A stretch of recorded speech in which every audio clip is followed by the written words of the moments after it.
Joining me, Liberal Democrat leadership hopeful Ed Davey, Conservative MP Gillian Keegan, Labour MP Stephen Kinnock and Daily Telegraph Associate Editor Camilla Tominey. Today, who said Johnson versus Hunt would be a good, clean fight? The way to earn that trust with Conservative Party members and with the country is to subject yourself to scrutiny. Should that scrutiny extend to candidates' private lives? Snoopers are always unattractive. Curtain twitchers, sort of Corbynista curtain twitchers, are not attractive. We'll talk to John McDonnell about Labour's plan for a green economy. If we don't make that transition for the better, the climate will make it for the worse. And who fancies a 4-day week? It's Thursday, just gone 3 o'clock, so about 3 hours' time, and I'm going to start my weekend. Now, let's start with the question, should Boris Johnson just come out and answer the question directly about the row with his girlfriend, Carrie Symonds? Ed?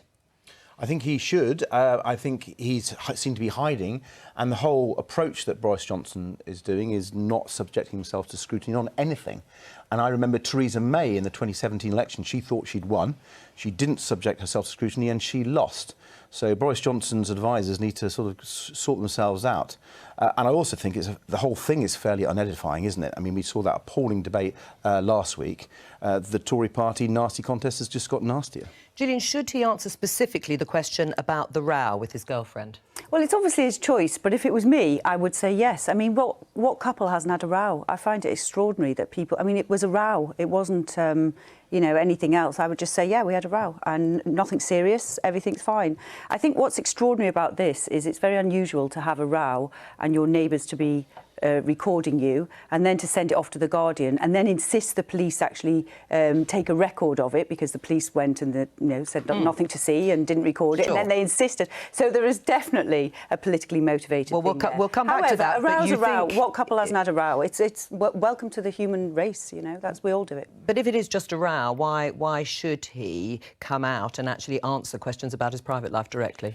Well, the fact of the matter is he's running to be the Prime Minister of this country, and if you're not clear about what's happened, it raises a tremendous amount of questions and it becomes a much bigger issue. I simply don't understand why he didn't come out and make a short statement at that hustings saying what had happened. But the fact that he hasn't makes it look like he's got something to hide. I mean, it's the ABC of politics, which is to be clear, be transparent and move on. Now, what we should be moving on to is the fact that he has a reckless plan to be crashing our country out of the European Union on the 31st of October, and the impact that would have on communities up and down the country. That's far more important, actually, than whether or not he had a row with his girlfriend the other night. But in order to get onto that, Camilla, does he have to come out and answer the question about what happened with his girlfriend first?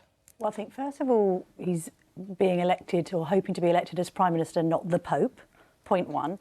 Point two, I think that there's a politically motivated element to how the row came to be in the papers, and it's been well documented. If he opens the door to talking about this, then I think there's a concern that his whole private life is going to be fair game, and it has been, by his own admission, pretty checkered. But I do agree with Stephen in the sense that in not answering questions about this, it is exposing somewhat his reluctance to answer questions in general, which has been a key attack line by Jeremy Hunt this morning. Mr. Nice Guy has turned slightly nasty and saying you're bottling. And if he looks like he's obfuscating on general issues, this is contributing to that, I think. And he needs to start being a bit more open about his political beliefs and not shy away. And then this private stuff will actually go away. Right, Gillian, just to clarify, who are you backing? Well, I backed Rory Stewart and he went out Wednesday night. The whole thing was over by Thursday night, so I didn't declare for anybody else after that, and I didn't really see the point. And so I haven't actually said. I'm still got the same criteria, which is who will be honest about the situation this country is facing and who will lead us in the right direction, because still we hear, you know, we're going to crash out. We're going to go out on the 31st of October no matter what, or we're going to go out with no deal no matter what. And actually, if you understand how a lot of these businesses work, that is not a sensible suggestion for any Prime Minister to make. Who are you minded to support on the basis of that? There can't be much more that are going to persuade you one way or the other. No, and to be honest, it's now over to other people. It's over to my members, right? So I don't want to influence them, not that I could, but, you know, they'll make their own decision. I've had my say. They will now have their say. So that's why I haven't felt the need to, really. All right, we're going to... Past our bit, you know, it's handed over. We're going to interrupt now. We're going to welcome a Boris Johnson supporter onto the set in a moment. But first of all, let's go to the City and speak to the Shadow Chancellor, John McDonnell. I hope you can hear me there, John. And talk about climate change as a key priority for Labour. You've said you're looking at a target of 2030 rather than 2050 as the date for achieving net zero carbon emissions. Now, that's 20 years earlier than most other Western European countries, and even the EU is looking at cutting emissions by 40% by 2030. Surely that goal would be unrealistic to try and achieve zero net carbon emissions by 2030. No, I've said our target is net zero carbon emissions by 2050, but if we can bring that sooner, so much the better.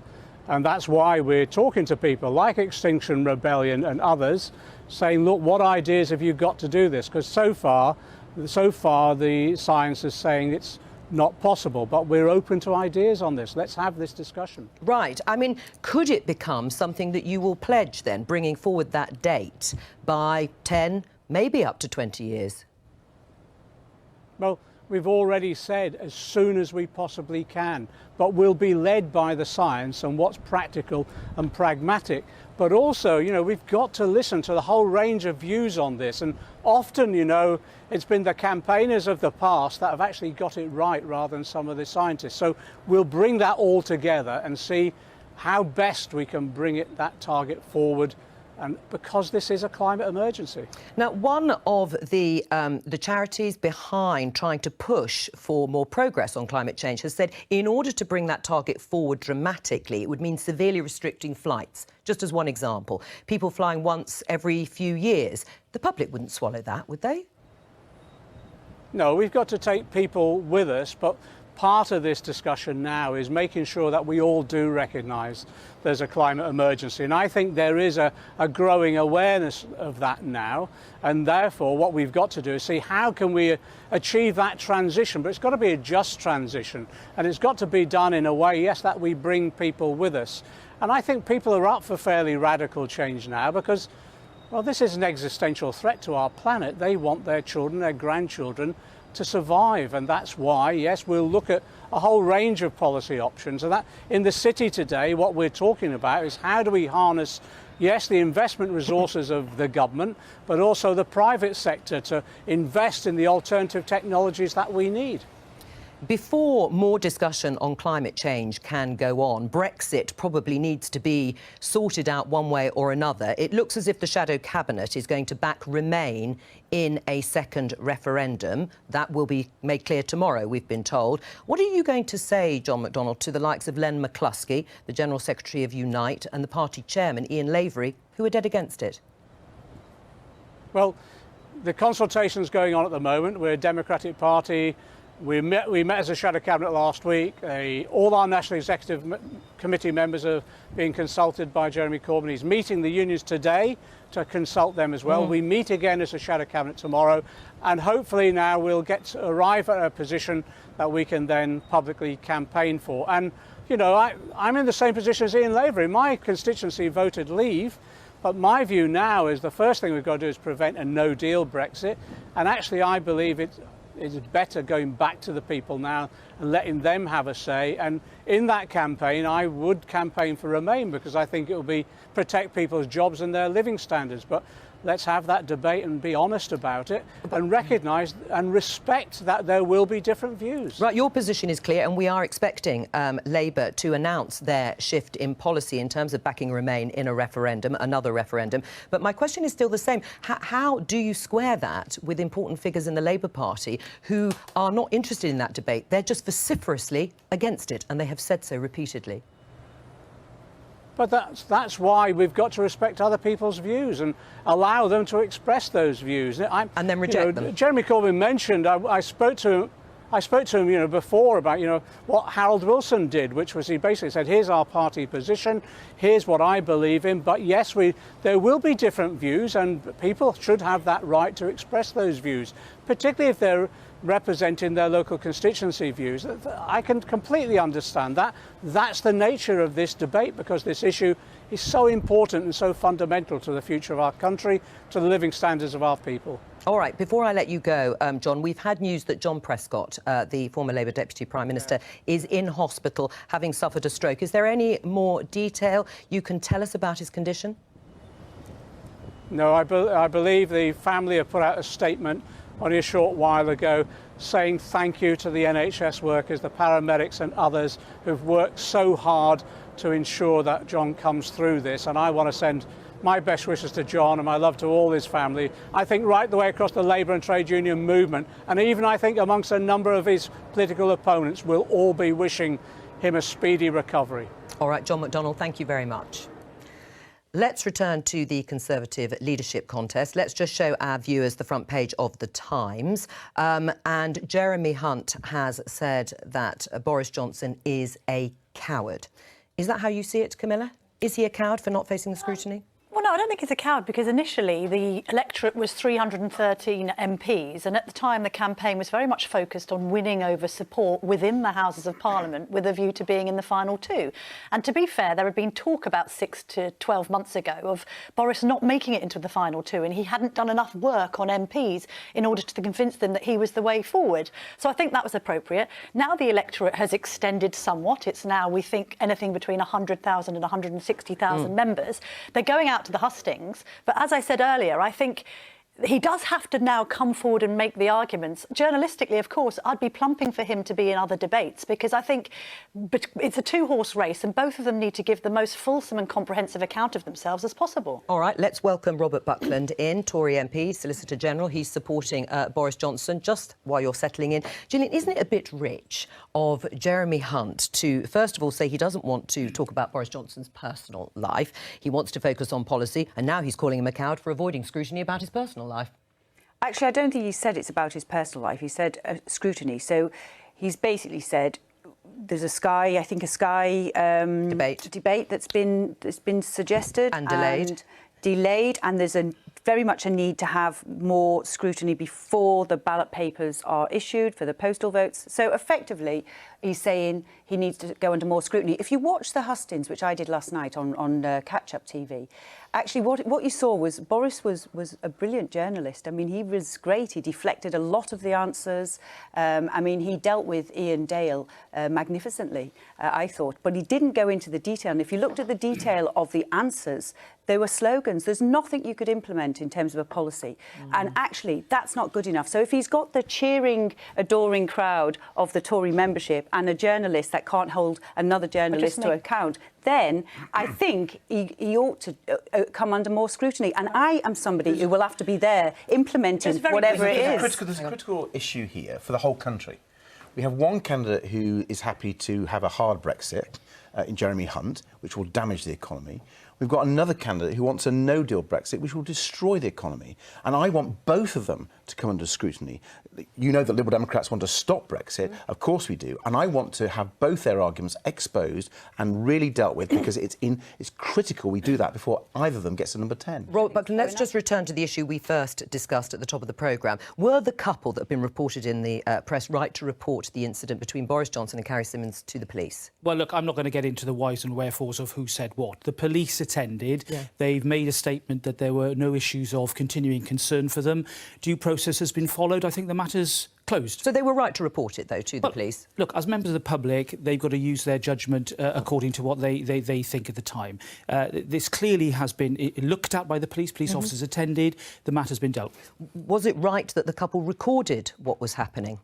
Because, again, I don't want to get into the whys and wherefores. I don't know the precise details. I've obviously read you know they recorded reports. It, obviously. Was it right for them to record it? It could have been used as evidence if the police did decide to pursue it. I just don't think it's right of me, wearing my lawyer's hat. I just don't have the information to make a judgment on the details. Some of your colleagues have been pretty forthright. Corbynista curtain twitchers, says Jacob Rees-Mogg. Priti Patel, something straight out of the Soviet Union. Well, it's a matter for them to make comments. I mean, look, I think that all of us in our private lives have things and matters we've done or not done. None of us is perfect. We're all flawed. We're all broken. And Boris, I think, is just another human being like the rest of us. So should they have leaked it to The Guardian once they've got the recording? Well, look, in the name of public interest, as they said. It's entirely a matter for their judgment. My personal view is that the police were called, they looked at the matter, they closed the matter, it's been dealt with. If you received, Camilla, a similar recording involving Jeremy Corbyn, for example, you'd put it on the front page, wouldn't you? If we could determine that it would be in the public interest to justify the intrusion into his privacy, that's the legal bar. I was only going to take up a brief thing with Gillian. It's the politician in Boris that is deflecting, not the journalist. Oh, I see a journalist. It's the journalist that hopes to provide some scrutiny to this. What I find ironic about the Guardian situation, in them having that private recording, somebody apparently lurking in the corridor to get the footage, is this is the bastion of the post-Leversonian era where we must all be respecting the private lives of public figures. You know, where's the comment piece from Hugh Grant and Steve Coogan decrying this gross invasion of privacy? Oh, they're not doing that because this person isn't on the left. Is it about private life? I don't think so in this case. I mean, the reality is, if it was an isolated case, I think people would have a lot more sympathy for him. But, you know, Boris has form in his behaviour, the way he tells lies. I mean, this is a guy who was sacked as a journalist for telling lies. This is a guy who was sacked from the front bench by Michael Howard, the Conservative Party leader, for telling lies. His behaviour and the use of his language sometimes is completely unacceptable for many of us. And I think if this occasion had been completely isolated and out of character and out with all the other things that he's done, I think people would have put it aside. Yeah. It's the fact that it's in the context of all the rest of the way that this man behaves. But politicians do tell lies, like the Lib Dems saying they were going to axe tuition fees. No, that was a coalition agreement. Well, hang on, no, that wasn't right. That's completely outrageous. I'm going to put this back to Ed Davey, because 3 days ago you said that tabloids might rake up stories about his private life, but that is absolutely no business of mine. I'm only concerned about the legitimacy or otherwise of his Brexit policy. You've changed your tune. No, in the context of all the other behaviours that I've described, I think that is relevant. But I've kept going back to the point, is let him face the scrutiny on his policies. Right. And what about the scrutiny on his policies? He isn't facing the scrutiny. Gillian has just said herself he was deflecting answers. He needs more scrutiny. He's going to be taking part in another 16 or 17 hustings that are being televised. He'll take part in debates.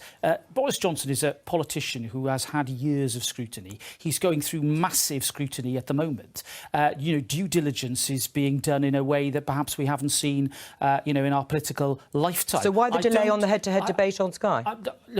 I'm absolutely sure that Boris Johnson will be taking part in debates, public exchanges. He will be questioned on his policies, as he was by Ian on Saturday for all of us to see. That will continue. He will undergo intense scrutiny in the next 3 or 4 weeks. Right. But he's going to win. I mean, let's be clear. The Conservative Party membership is not going to vote for somebody who voted Remain. So I don't know why Boris just doesn't go ahead, and he can win this at a canter. He will simply go on he should go on the Sky TV debates. He should go on every debate that he can and simply say, well, I led the Leave campaign and Jeremy Hunt has sort of flip-flopped around this whole issue. He will win. Let's be absolutely clear. We're about to elect a charlatan and a huckster who says whatever needs to be said to whoever needs to hear it as the Prime Minister of this country. And although I disagree profoundly with just about everything the Conservative Party stands for, it is a very important and one of the oldest parties in the world. And I think that it is a sad moment that they're about to elect somebody like Boris Johnson as their leader. But that's what's going to happen. People said and that you might as well go on the telly and do it. Charlatan and a huckster. Well, look, I just think that sort of language, the sort of personalisation of this debate does nobody any favours at all. We're trying in this politics to restore some equilibrium and calm to what has become a bitterly divided country. We have to set an example, and I think that sort of politics, frankly, has no place if we are really serious about trying to get the balance. But I don't see how calling Muslim women letterboxes helps to reunite the country. Right, but hang on. The point I want to put to Gillian is Stephen just said he's going to win. And actually, there is some support for that view because grassroots Tories were still cheering Boris Johnson as he was being asked questions about his personal life and other things. That's because he has said, now you may not believe him, but he has said categorically he will take the UK out of the EU by October the 31st, something that Jeremy Hunt hasn't. This is what's wrong with this whole debate. Everybody's looking at it through the prism of how you voted. Everything is still the same. The parliamentary maths are still the same. The European Union position is still the same. What we actually need to do to have an orderly Brexit is still the same. Luckily, Stephen and co have now woken up to the fact that actually there's nothing wrong with the withdrawal agreement. It's just to get us out, and then shaping the deal is the next thing. But that's what I read in that letter. The fact is, everybody's looking through it, the prism of the impossible. And what we need to do is be honest and say, this is what is possible. And for the sake of 30 people in Parliament of any colour not supporting this agreement, we're talking about inflicting damage on thousands of business and millions of our citizens by people who actually don't even know the extent of how deep those integrations are and how hard they are to pull apart. I've done decades in business and I know this is going to be difficult, but all these slogans we're supposed to be implementing in months. That is the scrutiny that everybody needs. And it's not good enough to look at it through the lens of how somebody voted 3 years ago, because none of the other facts are changing. A word on the withdrawal agreement bill, which I believe Labour should support, is it's a very different bill to what has been put before us hitherto, because it contains a number of key concessions to Labour's position that we secured through the cross-party talks, a bill on workers' rights, environmental and consumer standards, even a commitment to having a set-piece debate and binding vote on whether it should go to a second referendum. Whether you want a deal-based Brexit or a second referendum, the only way to get that is to vote through the withdrawal agreement bill. So why didn't you vote for it? You had 3 opportunities, Stephen. Because, as I've said, Jo, what was put before us until the cross-party talks was a blind Brexit. It didn't have any clarity on a customs arrangement, on workers' rights, on environment. There were concessions to us secured by our excellent negotiating team, but we should vote for it because it basically contains all the concessions that we were asking for. So you're going to have Labour support in the shape of Stephen Kinnock, Caroline Flint and others, perhaps up to 26 who've signed this letter to Jeremy Corbyn saying Brexit must be delivered. Is Boris Johnson going to bring back Theresa May's bill with one change? Well, look, I welcome Stephen's comments, but, you know, one swallow doesn't make a summer. We've had a terribly bruising experience. You know, Gillian and I voted for this deal 3 times. We were there. We'd have left the European Union by now if our position had been maintained. But we are in a different world now. And I think it would be wrong, frankly, for Boris or any Conservative leadership contender to try and predict precisely what might work in terms of electoral mathematics. We don't know yet. So he hasn't got a plan. He hasn't got a plan. Is he going to stick, Boris Johnson, to Theresa May's plan in the main? Well, look, Boris has said that he does not deliberately want to see a no deal. He will not support a policy that deliberately engineers a no deal. So is this Theresa May's plan with a change to the backstop? Well, look, he's talked about the change to the backstop. He's talked about alternative arrangements. He's also talked about... Never mind, the EU, of course, have said they won't do that. Well, look, I'm a realist like everybody else, and so is he. The fact is the time is short. The EU at the moment of stonewalling. But we do have those weeks in which we can work together. Stephen's offer is an interesting and important one. Let's work together to try and make sure we avoid a crash out and the disorder that all of us in this room, I think, would agree would be bad for the economy. The only advantage I can see of Boris Johnson becoming Prime Minister is he's quite capable of changing his mind totally and doing a complete U-turn. What, and calling a second referendum? Potentially. And if they tabled the withdrawal agreement bill conditional on a people's vote, Liberal Democrats and other opposition parties said we would then vote for it. That would bring the country together, bring Parliament together. Can you rule out that Boris Johnson, in any circumstance, won't call a second referendum? Well, I can't see it happening. I mean, the Conservative Party in the main, almost to a man and woman, I think the 1 or 2 colleagues who've called for it, have set their face very much against a second referendum. And I know that would be unpopular, frankly, in constituencies like Stevens and other places, where more uncertainty will just damage... Hang on, because we're going to get to a second referendum. Let's go over to our Deputy Political Editor, John Pienaar. He has a documentary out this evening about the Tory leadership contest. Just before we talk to you, John, let's just hear an excerpt from it. Are the numbers there to stop a no deal on October the 31st, maybe using a vote of no confidence in the government? So I believe that absolutely is the case. I think a dozen or so members of Parliament would, on our side, would be voting against supporting of no deal. And that would include ministers as well as backbenchers. John, tell us a little bit more about the documentary on the basis of what Tobias Ellwood has said.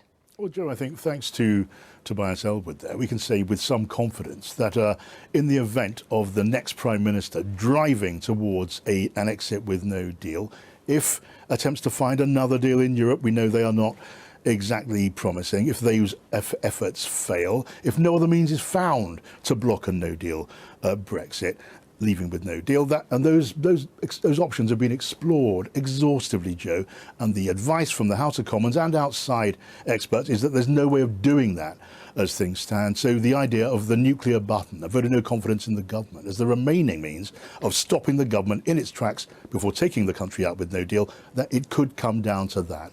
And Tobias Ellwood is telling us that the numbers are there to make that vote, that defeat, actually happen. Now, to be clear, as far as I can make out from the conversations that I've had, these rebels, these potential rebels inside the government and outside, would much rather not have to do that. The threat of being defeated in a vote of no confidence, potentially bringing down the government, potentially ending the premiership of the next leader as soon as it's begun, that might make that leader think again. But so strongly do they feel that a no-deal Brexit would be politically and economically self-harm to the country that they're looking at this thing, talking to each other in private meetings. And there are cabinet ministers sympathetic and knowing these conversations are going on, or talking over WhatsApp on social media.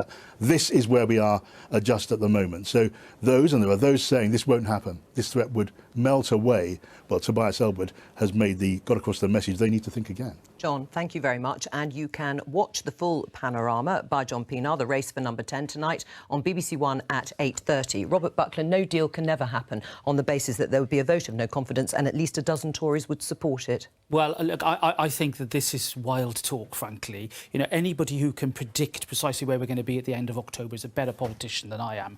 And I think making that sort of threat now is frankly premature. You know, let's look at the consequences of it. The consequences could be to usher in a Corbyn SNP coalition. Now, come on, really? Is any self-respecting Conservative going to want to be complicit? Well, according to your colleague Tobias Ellwood, he says yes, and there seems to be the evidence for it. They are prepared to do that, which means that any threat or promise of no deal by Boris Johnson just is meaningless. And it needn't have to be a Corbyn government. You could have, and I've been arguing, for a government of national unity, where you have perhaps a Labour backbencher becoming the Prime Minister, bringing people who are against no deal and believe that people should have... I don't think it's got that bad yet. Hang on. It's not fancy at all. It needs to happen because we need to make sure our country gets out of this total mess that your party has caused, and one of the best ways of doing it is taking back to the people. Ed, a government of national unity could do that. What are you going to do with the Labour front bench, Ed? In previous examples of that, you've had the front benches of both parties coming together. Yes, it caused a big division in Labour in 31,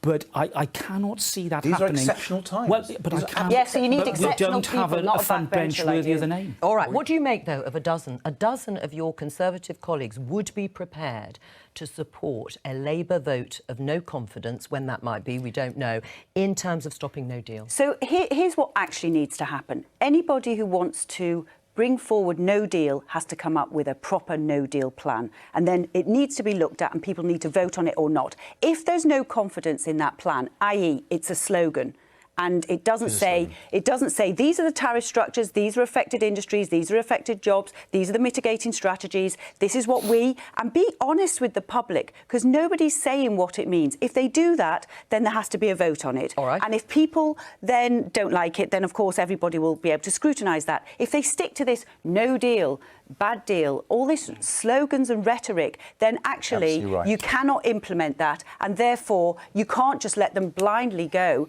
with a slogan. All right, it will be irresponsible. We're going to let you go, Robert, thank you. Can I just show everybody, but Camilla particularly, the front page of the Evening Standard, Boris's show of unity. There he is with Carrie Symonds. Will that be enough to stop the story? Well, I don't know. It depends how people view that conveniently taken photograph at this current time. What are you saying? Long distance lens, I'm sure. Well, I don't know. Obviously this is a news story that needs to be managed. Not a setup. Did they have matching shirts? Yeah, that looked a bit. Well, on that, before we get onto the retail side of this story, Robert, thank you very much. Let's move on. Now, would anybody like to work one less day a week on the same pay? Have a look at this firm in Brighton, where all staff have a 4-day week. Imagine living a life where every weekend you had 3 days off work instead of 2. But you still earn the same as you did for a 5-day week. For workers at this recruitment firm in Brighton, it's become reality. I definitely feel like I do get a rest every single week, so I haven't got that same sense of panic of like, oh my God, I've got so much to do, I've got so much to do, and then they just go, when you stop. Of course, it's Thursday, just gone 3 o'clock, so about 3 hours time, I'm going to start my weekend. We have one life, and we can't spend it all in work. We've, together as a society, we've created a particular model of working time which limits us in so many ways. David Stone is the chief exec of MRL Recruitment. This year he began a 6-month trial to see if a 4-day week can yield the same productivity as 5. Yes, I was very nervous. If I get it wrong, it could be a disaster. No extra hours have been added on Monday to Thursday, and pay has stayed the same. We looked at it very, very closely, but the more I read on it, we started looking at it from a recruitment and retention point of view. But the more you look at it, and you're getting into the realms of work-life balance, mental health in the workplace, which is a huge one right now, absenteeism, reductions in illness, blah, blah, blah, blah, blah. And that's when you start, in the end, you start thinking, it's an absolute no-brainer. If we can make this work, it's a game changer. I think that it's definitely made me happier, it's been really good for my home life, and it means that I get so much more done. My family from Milton Keynes, so being able to travel back and see them for weekends a lot more has been great. Not stuck in M25 traffic on a Friday, it's been fantastic. Looking after myself health-wise as well.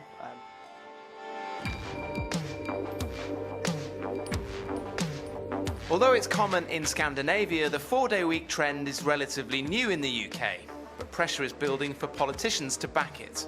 Let's face it, eliminating a day of work each week without cutting pay is going to appeal to most people. But campaigners for the 4-day week argue there are more merits to this case than simply improving people's work-life balance. There is a very close connection between levels of work and things like CO2 production. Aidan Harper works for the New Economics Foundation and leads the national campaign for a 4-day week. We know on a day-to-day basis that the most energy-intensive things that we can do are commuting and eating. In a world with less work, we will have more time to do things which are more environmentally friendly. So walking and cycling instead of driving, cooking with fresh ingredients rather than heating up energy-intensive frozen food products. This might work for some private businesses, but when you think of hospitals, schools, the care sector, how on earth can you implement this without it costing a lot of public money? I would flip that round and say, can we afford not to reduce working time for these people? We know that teachers and people working in hospitals are some of the most overworked people in society. It is destroying those professions. Those people are overworked. There is a mental health crisis within those professions. It's estimated more than 15 million working days are lost each year in the UK due to work-related stress. Campaigners say a 4-day week would reduce that number and increase productivity. The Labour Party's grassroots organisation Momentum is supporting the campaign and is calling for it to become party policy at the next election. We're going to make this work. For a start, I'm not going to have the egg on my face of having to go back to 5-day working weeks in 6 months' time. So we're going to have to make this work, and we're doing it for the right reasons.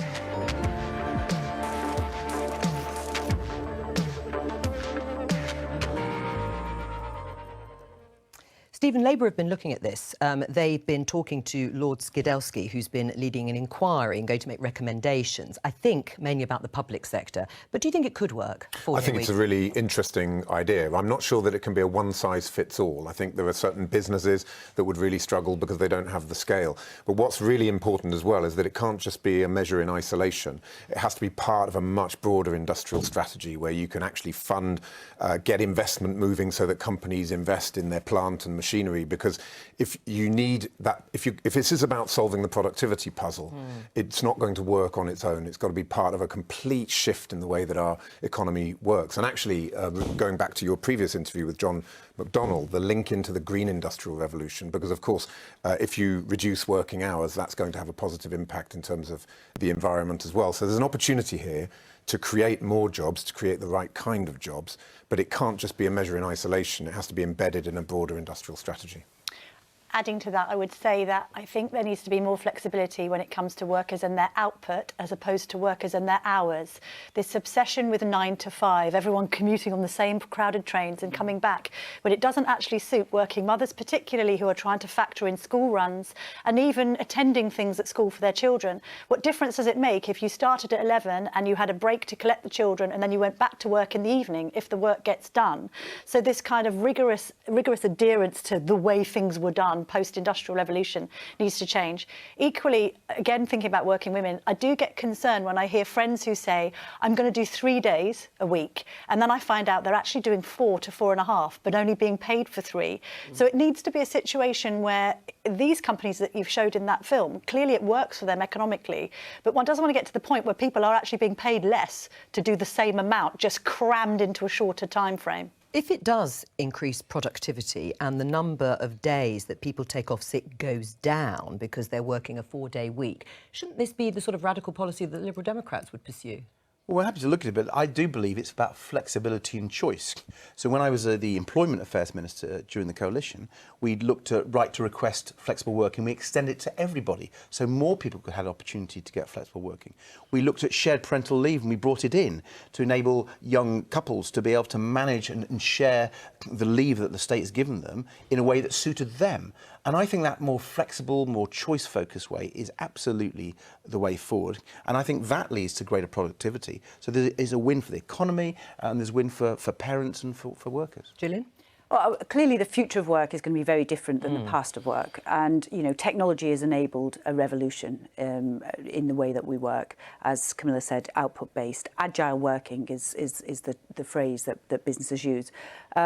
And actually, it's cultural. It's a cultural shift that we need now. That's already happened. We were talking before about Fridays. In the last 10 years, many more people work at home on Fridays. It gives you a little bit more time to, as the guy said, do some exercise in the morning, the thing you've been promising yourself you'd do all week. Gives you a bit of more, you know, time to also fit in some of the chores and stuff like that. So it really is about this cultural change towards agile working, which I believe many businesses are definitely up for. And the way that they'll compete in the future will be on this package, because we have very low unemployment in this country. To get the talent, you will need to offer agile working. And people work at home, people work at home and in coffee shops because with their iPhones and their tablets, they can be contacted all the time. So the way we work is completely different. So Camilla's right. We shouldn't look at the sort of industrial 9 to 5 approach. We've got to get real, get it in the modern age. But have we've seen a massive increase in the number of self-employed people, but that does actually raise concerns as well about people being exploited. And we've seen large numbers of people where they're declaring that they're self-employed, but then that's all about actually then employers not having to pay national insurance contributions. So then we do need to make sure that when we're moving forward into this new world of work, that people's rights are respected and that it's not used as a Trojan horse for exploitation. Right, but what about the difference that AI and automation is going to make? Are we going to have to completely rethink the jobs market and the way we work? Because they say that children these days, I think there was a study, I can't remember who did it, suggesting that millennial and even younger generations, so my children under 10s, will have at least 17 jobs in their old lifetime. And there's been concerns. I think the head of Stowe School made some concerns about whether children were actually being prepared right by the national curriculum to deal with this agile workplace. Agility, And would the likes of Microsoft and other big businesses come forward and say, do you know what, we can better prepare your children for the life they're going to have with robotics and AI and all the rest of it than schools are currently equipped to do? And what we do need is to have children being able to respond very quickly to dynamic situations and having to work in a completely different way that, by the way, doesn't even necessarily mirror the 9 till 3:15 that they have at school. We should go beyond that. We need lifelong learning. Vince Cable's been talking about a lifelong learning. Everyone talks about lifelong learning. It's about implementing it. It's obvious, right? It's about implementing it. And he's had some ideas about how you'd implement it. I wish the government did. So the apprenticeships are... why I'm such a fan of apprenticeships is actually they do what you've just said. Businesses put in your career and your learning and your training and actually in the hands of businesses, and actually many of them know what future jobs are required. The academic system sometimes struggles to keep up with that. Let's talk about the Lib Dem leadership race, because that is the other leadership race that's on. It's between you and Jo Swinson. One of the differences, and you've mentioned this already in the programme, is that you are supporting this idea of a government of national unity. But it wouldn't be a government of national unity, would it, Ed Davey? It would be a government of Remain unity. I mean, you wouldn't have people like Stephen Kinnock in it or Gillian Keegan, because it's for Remainers, isn't it? Well, I think there's a number of Brexiteers who actually changed their mind. If you look to people, they're very worried about no deal. They're worried about what Brexit actually means now. And many of them actually do believe that the best thing to do is to take it back to the people. And they would join a Liberal Democrat government of Remain unity or national unity. I'm not suggesting it's Liberal Democrat. There's only 12 MPs in Parliament, so it'd be a bit odd, wouldn't it? Yes. We're going to work with cross-party, with Tory people, with Labour MPs, with SNP, with the Greens, with Plaid. And it's very unusual, but these are extraordinary times. And it would be a short-term government with one objective, to get the paving legislation for a referendum, to caretake the economy, probably better than it's happening now, and have that vote. It's anti-democratic. It's not. It's in Parliament. It's asking for a vote. Who would lead it? Who would lead it, by the way? Because the previous one has not been implemented. Yes, because you lot have failed to do it. So because you have failed to do it. I have voted for it 3 times. He's now said he will vote for it. You have not accepted from the I've never committed to vote for it, ever. I know you didn't. Your party most of us did. Gillian, your party 83% did. Your party was supposed to live. You failed. Totally. All right. There's nothing wrong with the agreement. You're an embarrassment of the government. But Gillian, Ed Davey always said he would never support that agreement. I think it's fair to... Do you not realise that people want real leadership in this country? They want to give the people the final say. That's what the... No, I think it's fair to assume... Don't talk over each other. I think it's fair to assume, then, that Ed and Gillian won't be in a government of national unity. I think we can assume that. I think will you be in that government of national unity? I'm not a clairvoyant. We do not know what's Thanks for clarifying that, yeah. But I think the chances of that happening are extremely slim. What should happen is that Boris Johnson should bring back the withdrawal agreement bill as it was before the chain of events that led to Theresa May's resignation. It must include a provision for the second referendum at committee stage, where you've got a debate and a vote on it, which is already Conservative Party policy. Is that Labour policy? I'm just a lowly backbencher, Ed. I am just saying what I think. But you've said you would vote. You said you would vote for it. What do you think about this idea of a government of national unity? As long as Boris doesn't take it off on a different tangent. A government of Remain unity was exactly what I was going to say earlier. We're on the same wavelength, Joe. Which may be fine. But hang on a minute. Let her answer the question. Hang on, Ed. If the Conservatives have no other political direction to go in than owning Brexit. The Liberal Democrats can own Remain, and you'll see how you get on with that. The problem is with Stephen's party and this constructive ambiguity and what people are going to do with their Remain vote if they're Labour supporters. If they swing towards you, that suits the Conservatives down to the ground. Somebody like Boris Johnson, a Eurosceptic leader, could sweep up at a general election, even if one was announced between now and Christmas. That's the reality, because we've seen the numbers, we've seen the polling, we've also seen the complete and utter devastation of Change UK, who came up with this unity over Remain and sunk without a choice. Let me ask, who would lead this government of national unity? Well, I think it probably has to be a Labour member of Parliament. I think Jeremy Corbyn? No, I think there'd have to be a senior Labour MP. I would have thought someone like Yvette Cooper, someone like Hilary Benn, of that status, who I think could command support across the House. Right. In terms of what some of your colleagues are saying in the difficulty for Labour, Caroline Flint, Labour MP, who thinks Brexit should be delivered, has said she would back no deal over no Brexit at all. Which would you back? This thing about backing no deal doesn't really make sense. All right, let's say no deal was the default, but she wouldn't stop it, and she would rather that happened than no Brexit at all. What would you do? There is no way for Parliament to prevent no deal. It is the legal default position in European law. The only way to stop it without having a referendum would be to revoke. The only way to revoke is if a Prime Minister actually proposes revoke. In fact, they can do that without coming to Parliament. It's done by royal prerogative. So it's not going to happen. The only way to prevent no deal is to leave the European Union with a deal. The only deal that we have on the table, it's not perfect, but it contains a number of very important concessions to Labour's position, is the withdrawal agreement bill. So this talk about preventing no deal, it's not going to happen. Well, as you say, we're not clairvoyants. Let's just see what happens. This letter that you've written to Jeremy Corbyn, we heard from John McDonnell there that they are probably going to confirm tomorrow a second referendum with Labour backing Remain. You'll have lost. I don't understand how that works, because we have to have a deal on the table in order to have a referendum. So the way to vote it through is to vote for the withdrawal agreement bill, and at committee stage we have the opportunity to decide whether or not we want to put that deal to a referendum. And on that, I'm afraid that's all we have time for. I'm sure they will talk behind me.